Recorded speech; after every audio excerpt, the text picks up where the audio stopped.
We've all heard about batching similar tasks together to increase focus and productivity.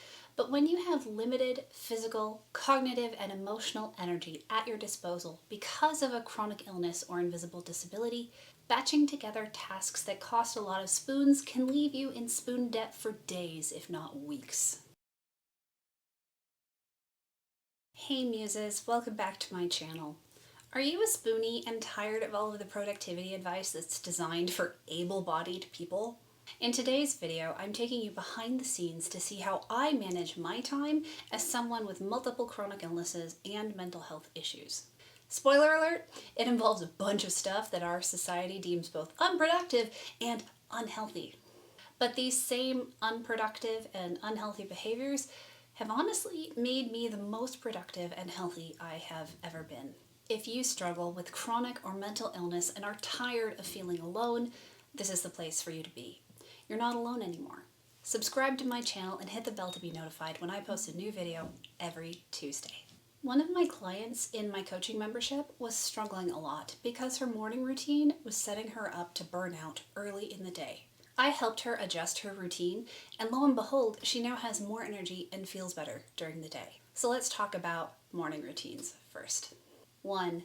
Don't get out of bed for at least 30 to 60 minutes when you wake up in the morning. This one is super important if you have chronic illness or chronic pain, because our bodies take longer to transition between states. Society tells us to jump out of bed when our alarm goes off and immediately start engaging in an intense morning routine involving all sorts of things, including meditation, reading, exercise, healthy breakfast, i.e. very often eating disordered breakfast if you ask me, planning and prioritizing, and all sorts of other things.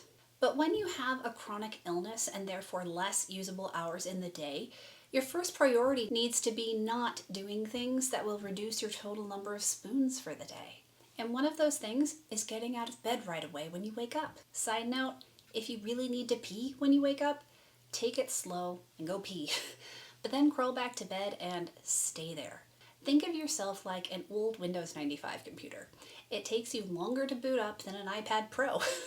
So give yourself all the time you need in the morning to adjust to being awake and to slowly transition from lying down to sitting up and then finally to standing. Your body and your nervous system will thank you. 2. Don't batch together tasks that involve physical labor and/or lots of spoons. We've all heard about batching similar tasks together to increase focus and productivity. Is it a good technique? Definitely. But when you have limited physical, cognitive, and emotional energy at your disposal because of a chronic illness or invisible disability, batching together tasks that cost a lot of spoons can leave you in spoon debt for days, if not weeks. Which is why it's really important to spread tasks that cost a lot of spoons to separate days so you can have adequate rest in between. What does this look like for me? It looks like this. It looks like limiting myself to one cognitively intense task a day and spending the rest of my time on less cognitively taxing things like administration or self-care. It looks like doing a structured workout only once a week and not doing any other physically strenuous tasks on that day when I work out, and also not doing too much cognitively intense work on that day. I mean, could you imagine working out, then doing household chores, and writing a coaching workshop on the same day? I would die.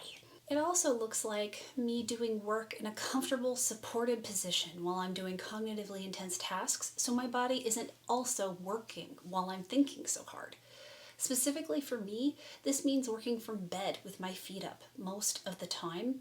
And since transitioning to that method of working, I am doing so much better. So comment below and tell me if you've tried batching before, and if so, how it went for you. Did it put you into spoon debt like it did for me back when I first tried it out? Number 3, limit your priorities each day and eat the frog. Eat the frog is a common piece of productivity advice.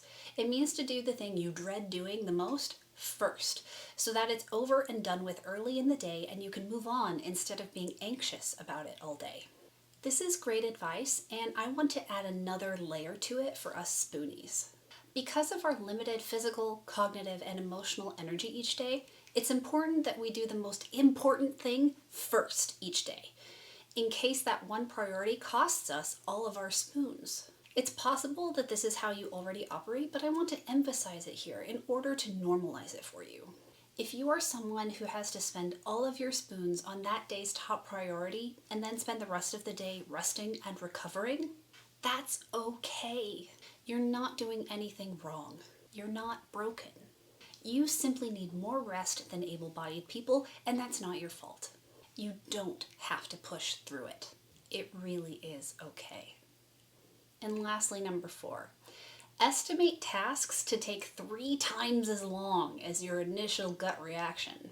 As someone with limited spoons, it's really important to adjust our relationship to deadlines. It's perfectly normal for tasks to take us spoonies 3 times longer than an able-bodied person, or more. Adjusting my relationship with self-imposed deadlines has helped me so much. For the most part, I disregard setting deadlines altogether in favor of consistently putting in time and effort on things and trusting that I'll reach the finish line eventually. And when I do have to set deadlines, I give myself lots more time to do them, knowing that I and what I'm capable of are worth that extra time. If you're new to estimating how long things will take you to do, please err on the longer side with your estimations when planning. The point is to give yourself enough time to accomplish something that you're no longer stressed by your self-set deadline. You've got enough stress in your life as a spoonie, and this is just one of the many ways to reduce your stress so you can get stuff done and still have spoons left over to live your life too. There you have it, 4 unproductive and unhealthy pieces of advice that actually make me more productive and more healthy as someone with chronic illness. But what about mental resistance, you may be wondering? I taught a masterclass on what I believe is the single best weapon against resistance and procrastination. In it, I share 3 transformative mindset shifts along with a simple 3-step system to help you overcome your resistance. This masterclass is free to you, and all you have to do to get access is to go to the link in the description box below and sign up. If you liked this video, hit that like button and subscribe, and be sure to share it with your friends. I'll be back next week with another video. See you then. Bye! I've got some good news and some bad news. I went and bought myself a teleprompter. This magical device, I swear, I just bought myself spoons. I was able to film that last video in under 10 minutes. It's magical. But now, no outtakes. So, I mean, maybe I'll mess up more in the future. Maybe tonight was a blessed fluke in which I did not embarrass myself continuously. That being said, I'm not going back to the old way because this is so much easier and it costs me less spoons. So to all you spoonies out there, if you have the means, do not hesitate to buy yourself some spoons with some convenience. Talk to you later. Bye.